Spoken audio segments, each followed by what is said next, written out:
En 1976, trois Torontois, parmi lesquels William Bill Marshall, lancent le premier festival des festivals à la Cinesphère. Mais pour y parvenir et positionner la manifestation comme un événement d'envergure, le fondateur se souvient du temps investi à connaître les autres événements du genre. Après avoir visité Cannes, Berlin, Venise, New York, Atlanta et même Moscou, Bill Marshall a compris une chose.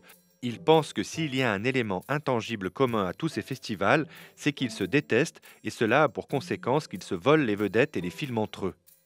Bill Marshall décide alors d'avancer masqué. Le chemin pour se hisser au niveau des concurrents sera long. Il faut donc essayer par tous les moyens de ne pas s'attirer l'animosité des autres.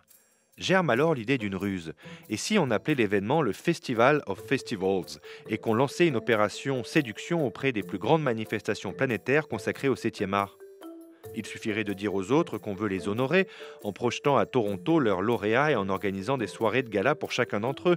On fait alors venir des films recherchés sous couvert d'apprécier le travail des autres festivals de la planète.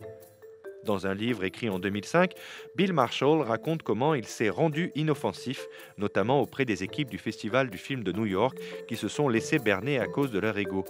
Aujourd'hui, le festival qui se déroule au Lincoln Center est dépassé par celui de Toronto.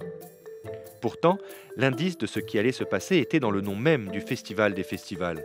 Bill Marshall racontait à qui voulait l'entendre dans la ville reine qu'il espérait que le public allait comprendre que cette appellation comprenait une autre interprétation.